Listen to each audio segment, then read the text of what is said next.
Hello YouTubers! I have been having a ball in my shop this week. Monday I go back to work. This is Thursday. I've got my crock pot going with some rabbit stock in it. I'm going to try to make rabbit stock for making like chicken noodle soup with rabbit, stuff like that. Homemade stuff. Got it cooking back there. Got my leather sheath going for this knife, the one I made in that other video. Had some help from a pro making a sheath for it. Been watching videos on YouTube. I always go to the college of YouTube when I want to learn how to do something. I see a lot of guys using these little brass hammers for like a shoe cobbler's hammer. Well, I don't have one, so I figured I'd make a brass hammer.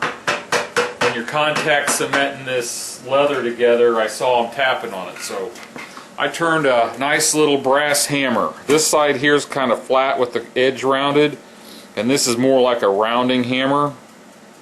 Drilled the hole out with a, and then put it on my mill and kind of cut it on both sides so I can put a wedge in there and it'll hold it nice and tight. This is going to be a busy day. I got the rabbit stock cooking. I'm going to let it go for another 8 hours. I got the contact cement on my sheath.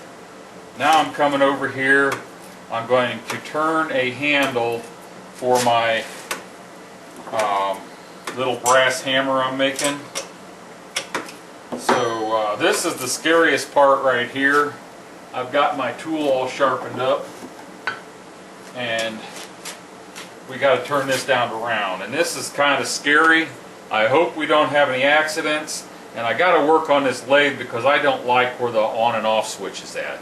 It's back here on the motor. I'm always nervous when I start and I got a crazy piece of wood,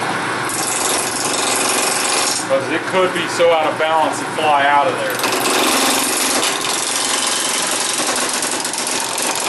This is a big gouge for rough cutting.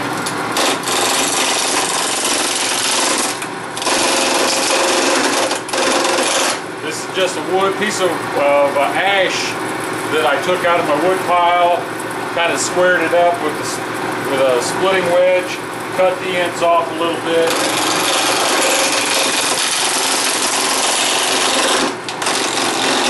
And at this point I'm getting a little bit far away from my wood.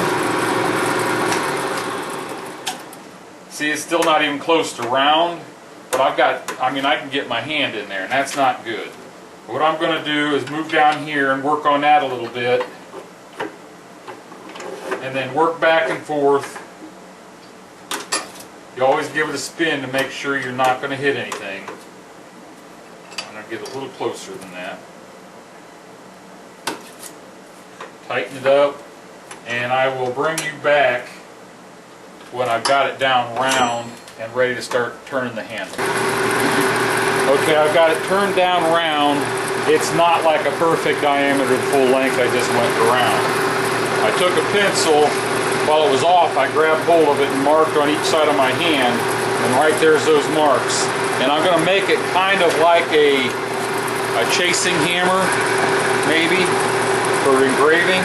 I just want to have like a round ball type end on it, and then taper down to a shaft, and then it'll go into the hammer head. Wish I could speak.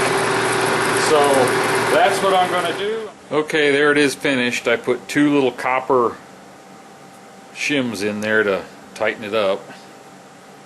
One end is really rounded, and the other end is kind of flat with the edge rounded. Nice handle. Fits my hand real nice.